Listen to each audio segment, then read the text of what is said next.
याद रखना, किसी की जमीन जायदाद ना हड़पना, जितना तुम्हारा है उतने में खुश रहना, मेहनत करके कमाना बढ़ाना, दूसरे का एक रत्ती एक इंच जमीन जायदाद ना अपनाओ, क्योंकि ईश्वर के घर देर है अंधेर नहीं है। जब ईश्वर की लाठी चली तो धृतराष्ट्र का वंश नष्ट हो गया, पानी देने वाला कोई नहीं बचा। ईश्वर थोड़ा God mills grind slow but sure, विश्वास रखिएगा। ईश्वर की लाठी धीरे चलती है, ईश्वर की चक्की धीरे धीरे गेहूं पीसेगी पर पीसेगी जरूर।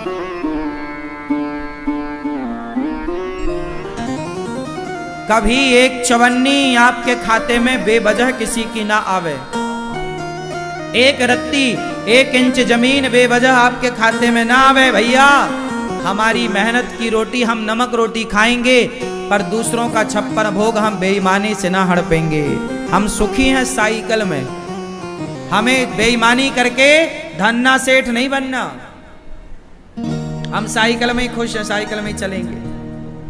पैसा कमाओ, मेहनत का कमाओ। बेईमानी किसको फलीभूत, क्या रावण को बेईमानी फलीभूत? भाई रावण ने भी तो अपने भाई का धन हड़प लिया था, कुबेर का। पुष्पक विमान कोई रावण के बाप का थोड़ी था, कुबेर को मिला था। भाई का विमान हड़प लिया, भाई की संपत्ति हड़प ली रावण ने। क्या हुआ? सर्वनाश हुआ। रहा न को कुल रोवनिहारा, 1 लख पूत 1.25 लाख नाती, जिसके घर पर दिया ना बाती। कोई दीपक जलाने वाला अति कभी ना करना बंदे, इति तेरी हो जाएगी। बिन पंखों के पक्षी जैसी गति तेरी हो जाएगी। भैया मेहनत करो रे बाबा, अपनी मेहनत पे भरोसा रखो। जो बनाओ जो कमाओ बलबूते बनाओ। भाई की संपत्ति क्यों हड़पना, पड़ोसियों की संपत्ति बेईमानी से क्यों हड़पना? जो अपना है वो। अच्छा सुनो, किसी की आप लो मत और अपनी एक रत्ती छोड़ो मत। जो आपका है उसे छोड़ना भी नहीं है। ऐसा नहीं कि तुम्हारे घर में कोई कब्जा कर, काहे कर लेगा भैया कब्जा? मारो, केस करो। दुर्योधन ने कब्जा कर लिया पांडवों के घर में, तो बाद में महाभारत हुआ। फिर काहे कब्जा करेगा भैया? तेरे बाप का है।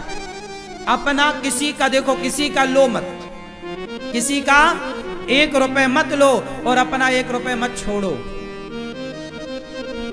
बात समझ में आई? रिश्ता भाई भाई का और हिसाब पाई पाई का।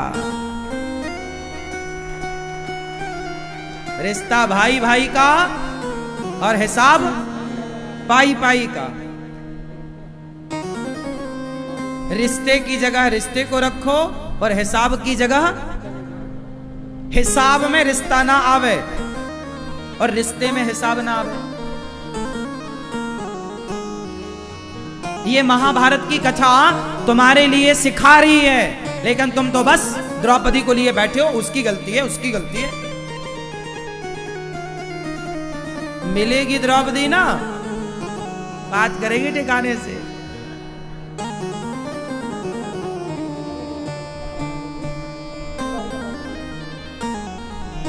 क्यों भैया? चश्मा वाले भैया सही है? किसकी गलती है? धृतराष्ट्र की है। बंटवारा क्यों नहीं किया? और सुनो, जितने बूढ़े यहां बैठे हैं, आप लोगों के लिए मतलब की बात बोल दूं, आप लोग जल्दी से अपने बच्चों का बंटवारा कर दो। यदि आप बंटवारा नहीं कर पाए और आप यदि तय हो गए तो आपके बच्चे आपस में लड़के मर जाएंगे। आज भारत में जितना भी भाई भाइयों का झगड़ा है वो केवल बाप की गलती के कारण है। मर गया, बंटवारा किया ही नहीं। अब बच्चे बोल रहे हैं ये मैं लूंगा, ये मैं लूंगा। इसलिए मरने के पहले बिल्कुल बंटवारा कर दो, बाद में लिख दो ये वाला खेत तेरा, ये दुकान तेरी, ये घर तेरा। हाँ, लेकिन मेरे मरने के बाद तुम सब अपना अपना लेना, पर जीते जी साथ में रह सकते हो तो रहो, लेकिन कर दो। क्योंकि बंटवारा प्रकृति का, राम लक्ष्मण का बंटवारा हुआ। बंटवारा अटल सत्य है, करना ही पड़ेगा, ये प्रकृति का नियम है।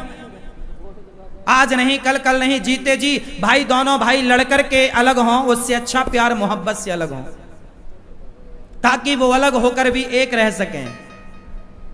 ऐसा भी बंटवारा क्या कि वो एक होकर के भी वो एक ना हो पाए। आज भाई भाई का दुश्मन बना है, देख लेना संसार में। भाई भाई के घर नहीं जाता, शादी हो रही है बड़े भैया की बेटी की, छोटा भाई नहीं जा रहा है, बड़े भाई ने बुलाया ही नहीं। छोटे भाई के बेटे का ब्याह है, बड़ा भैया नहीं जा, सारा संसार आ रहा है, सारे रसगुल्ले खा रहे हैं, पर सगा भाई नहीं आ रहा है। क्यों? क्या मुद्दा था? बंटवारा मुद्दा था। और क्या ये आग किसने लगाई? वो बाप जो मर गया, बंटवारा किया ही नहीं। धृतराष्ट्र ना बनना तुम लोग, सही बोल रहा हूं, कान खोल के सुनना। धृतराष्ट्र बनोगे, तुम्हारा आपस में परिवार लड़के मर जाएगा, और तुम्हारा परिवार आपस में लड़के मरा तो जिम्मेदार तुम हो। परिवार में यदि फूट पड़ती है तो जिम्मेदार बूढ़े होते हैं। तुम कहां थे जब तुम्हारे बच्चे आपस में लड़ रहे थे? तुम कहां थे जब तुम्हारे बच्चों में आपस में वो द्वेष पैदा हो रहा था, घृणा पैदा हो रही थी, नफरत? तुम क्यों नहीं आग बुझाए? यदि आग लग जाएगी घर में तो तुम जल्दी जाके बुझाते नहीं हो क्या? पानी डालते हो, कैसे भी करके बुझाते हो। ऐसा थोड़ी कि आग लगी तुम तमाशा, हाँ हाँ लगी आग जलने, ऐसा थोड़ी होता है। कहीं आग लगेगी आप तुरंत जाओगे बुझाओगे। ऐसे जब भाई भाई के बीच में आग लगी, क्यों नहीं बुझाया? क्यों नहीं बुझाई? क्यों धधकने दी आग? और आज रोते हो कि भाई भाई लड़ रहे हैं। मेरी बात मानो, भाइयों को प्यार से रहना चाहिए। लेकिन मैंने वही बात बोली, रिश्ता भाई भाई का और हिसाब पाई पाई का। जिस घर का हिसाब पाई पाई का होगा, उस घर के रिश्ते भाई भाई मिलजुल के रहेंगे। और जहां हिसाब पाई पाई का ना होगा, वहां भाई भाई कभी मिलजुल के रह ही नहीं सकते।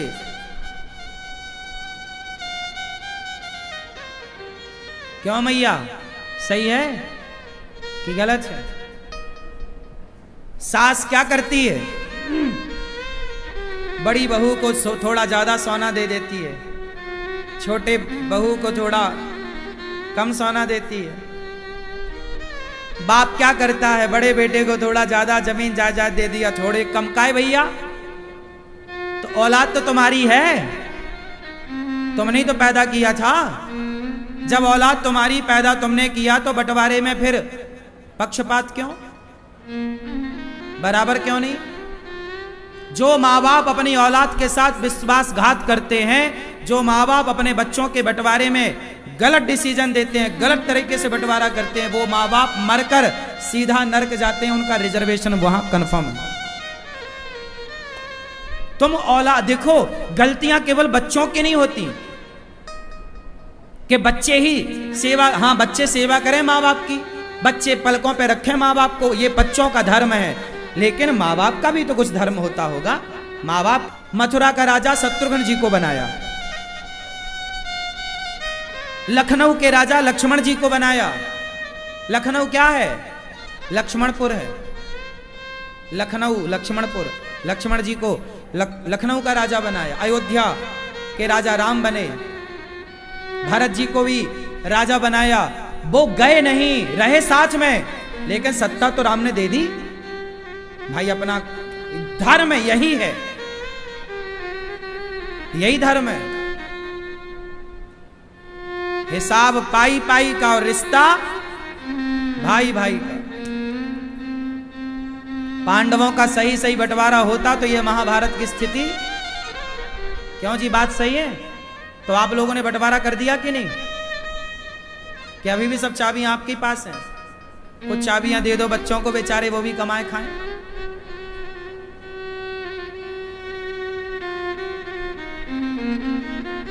बच्चे कैसे हों? माँ बाप तो ऐसे हों कि परफेक्ट बंटवारा करें, पर बच्चे ऐसे हों कि बच्चे इतना सेल्फ डिपेंड बन जाएं, इतनी मेहनत करने वाले हों, इतने अच्छे हों कि उन्हें बाप की संपत्ति लेने की जरूरत ही ना पड़े। वो बाप से ज्यादा कमा करके दिखाएं, लड़ने की जरूरत ना पड़े। ऐसा बेटा हो। आपको बाप के टुकड़ों पे क्यों पलना है? आप मेहनत करके कमाओ। आप अपने बाप से भी ज्यादा कमा सकते हैं, आप में काबिलियत है तो, और नहीं है तो बाप जितना देगा वो भी तुम बेच के नाश कर दोगे। तो महाभारत का मूल कारण क्या है? बंटवारा ना होना। दूसरा कारण, महाभारत क्यों हुआ? भीष्म पितामह सबसे बलवान थे। जब द्रौपदी की साड़ी खिंच रही थी, जब पांडवों के साथ अधर्म हो रहा था, द्रौपदी के साथ अधर्म हो रहा था, जुआ में छल हो रहा था, तब पितामह भीष्म चुप क्यों थे? बच्चे गलत कर रहे हैं और घर का बूढ़ा चुपचाप तमाशा देख रहा है, तो महाभारत जरूर होगा। इसलिए बूढ़ों को धर्म के साथ खड़ा होना चाहिए। पितामह चुप क्यों थे? ये सवाल आज भी पितामह से पूछा जाता है। पितामह, जब द्रौपदी की साड़ी खींच रही थी, आप चुप क्यों थे? क्यों नहीं 2 थप्पड़ जमाया, तलवार निकाल के काट देते? एक दुशासन को काट देते तो 99 कटने से बच जाते। एक को काट देते तो 99 बच जाते। एक को नहीं काटा तो 99 और कट गए। इसलिए क्या पितामह का धर्म नहीं था कि दुशासन का हाथ पकड़ के 4 थप्पड़ जमाते गाल में? क्यों रे मूर्ख, भाभी के कपड़े उतारेगा? बोलो, क्या पितामह बलवान नहीं थे? अरे पितामह को इच्छा मृत्यु का वरदान था। पितामह सबसे दिग्गज बलवान थे। अपने गुरु परशुराम जी को युद्ध में संतुष्ट किया। क्या लगता, चूड़ फूक मारते ना दुशासन उड़ जाता। पितामह के सामने क्या बल था दुशासन का? बोला नहीं पितामह ने। महाभारत हुआ। जहां बोलने की जरूरत है ना, बोला करो, और जहां चुप रहने की जरूरत है वहां चुप रहा करो। गलती करी तो बाणों की सैया मिल गई। हाँ, तुम भले पितामह हो, पर कर्म दंड भोगना पड़ेगा। चलो बाणों की सैया लो। ये दंड था, चुप रहने का तमाशा है, और चुप रह लो। इसलिए चुप रहने की जरूरत नहीं है, बोलने की जरूरत है। कब तक चुप रहोगे? भारत का हिंदू चुपचाप बैठा है, इसलिए भारत के गांव के गांव आज हिंदुओं के कन्वर्ट हो गए, और कोई मुस्लिम धर्म अपना रहा है, कोई क्रिश्चियन बनता जा रहा है। पूरा भारत धर्म परिवर्तन की आग में झुलस रहा है, और सारा हिंदू समाज चुपचाप भीष्म पितामह की तरह तमाशा देखने बैठा है। क्या आज भारत में धर्म परिवर्तन नहीं हो रहा है? बोलो जोर से। हो रहा है, पर तुम बैठे तो हो पितामह की तरह। कौन बोल रहा है?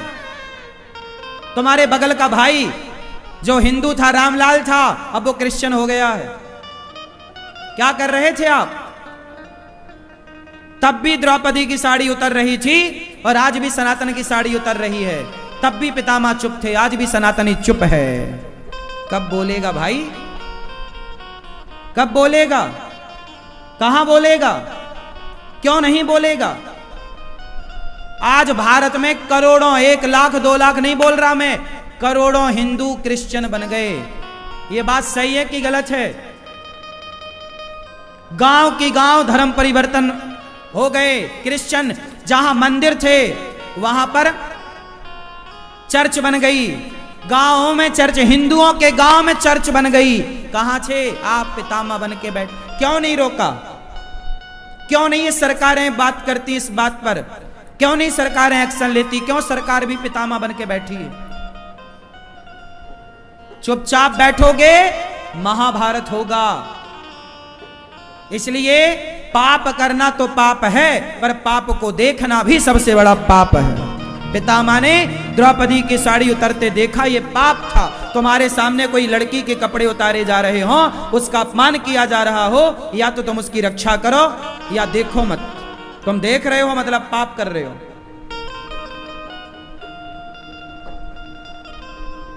पितामह की तरह आज समाज है। तब भी पितामह चुप थे, आज का भी पितामह चुप है।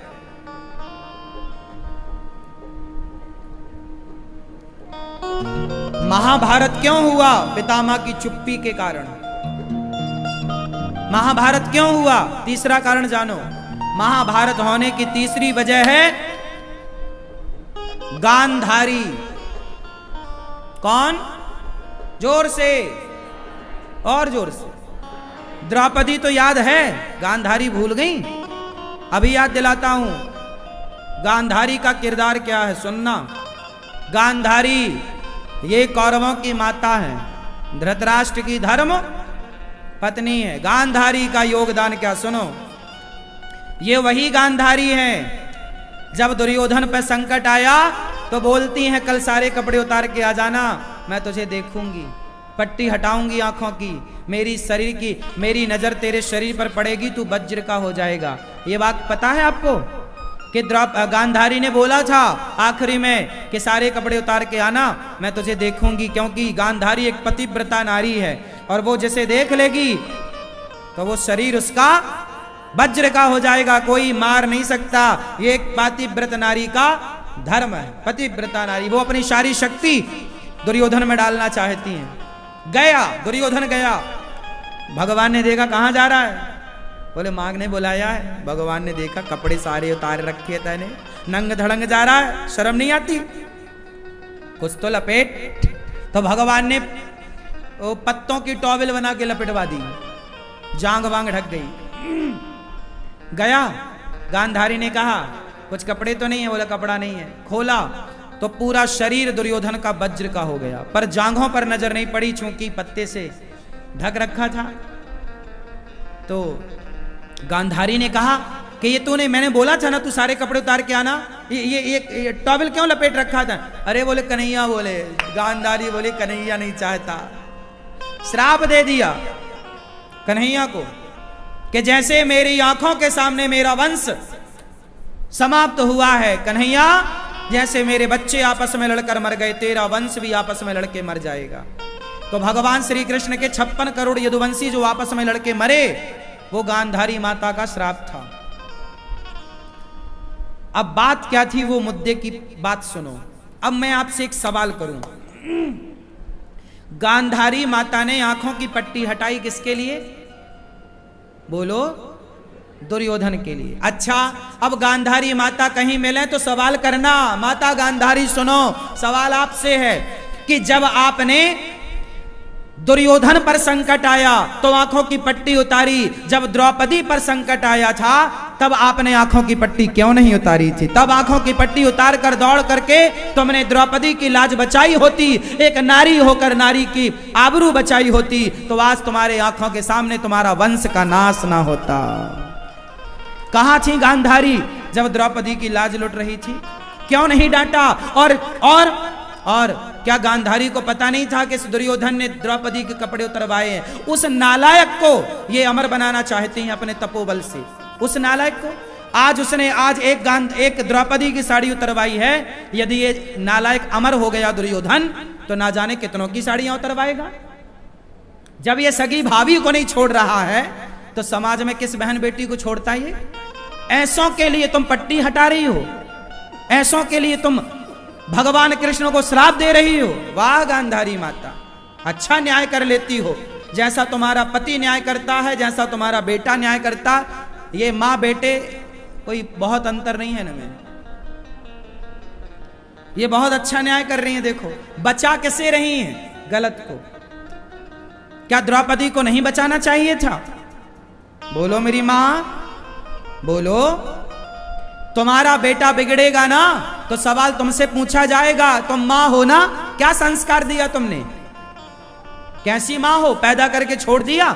ऐसे पैदा करके तो सुअर भी छोड़ देता है। तुम मां हो ना, तो माता का धर्म काहे नहीं निभाया? क्या गांधारी का बेटा नालायक निकल गया दुर्योधन, तो क्या गांधारी मां की जिम्मेदारी नहीं है? क्या इसका सवाल गांधारी से नहीं पूछा जाएगा कि कैसे संस्कार दिए तुमने कि तुम्हारा बेटा भरी सभा में किसी के कपड़े उतार रहा है? क्या ये सवाल गांधारी से नहीं पूछा जाएगा? लेकिन आप लोग गांधारी से सवाल ना पूछकर द्रौपदी को गलत ठहराने में लगे हुए। आज तक 5,500 साल बाद भी आप द्रौपदी को ही गलत कह रहे हैं।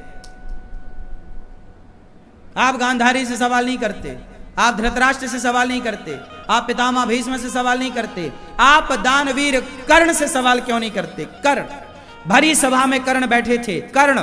कर्ण तो धर्मज्ञ हैं, दानी हैं, समझदार हैं। दुर्योधन तो चलो नालायक है, पर कर्ण तो अच्छे हैं। क्या कर्ण को नहीं बोलना चाहिए मित्र, मैं तेरा दोस्त हूं यार, पर तू ये जो कर रहा है ना, भरी सभा में कपड़े उतार रही, गलत है। आपका दोस्त कौन होता है? दोस्त का मतलब ये नहीं कि मेरा दोस्त गलत करे तो मैं भी उसका साथ दूं। अरे दोस्त का मतलब ये है कि यदि मैं गलत करूं तो मेरा दोस्त मुझे रोके, भाई ये गलत है। क्यों? दोस्त का मतलब क्या है कि गलत में साथ दे वो दोस्त या गलत करने से रोके वो दोस्त? बोलो। साथ दे, रोके। भाई तुम्हारा दोस्त किसी महिला के कपड़े उतार रहा है तो तुम भी उतारने लगोगे कि अरे रोक भाई ये गलत है यार, तू मेरा दोस्त है, मैं तेरा भला चाहता हूं, ये गलत है, तू गलत कर, रोक। यदि तुम्हारा दोस्त गलत है तो उसके गाल में 2 थप्पड़ जमाने का क्या दोस्त को अधिकार नहीं है? क्यों नहीं जमाया दुशासन के गालों में थप्पड़?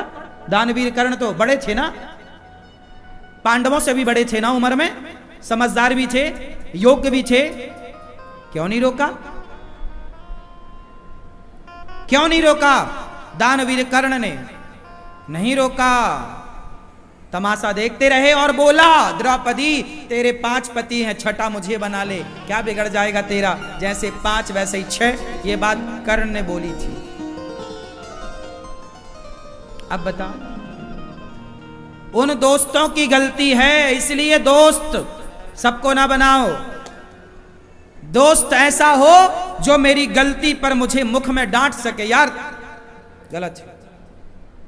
ऐसा दोस्त ना हो कि मैं गलती करूं और वो मेरा साथ दे, यार मैं तू मेरा दोस्त मैं साथ दूंगा, नहीं, ऐसा दोस्त नहीं चाहिए मुझे जो मेरा गलत में मेरा साथ दे। ऐसा दोस्त बनाओ जो आपकी गलती करने में आपके सामने आकर खड़ा हो जाए, दोस्त ये काम गलत है, हाथ पकड़ ले आपको गलत काम करने से, रोके, ढाल बन के खड़ा हो जाए आपके सामने, मैं तुझे गलत नहीं करने दूंगा।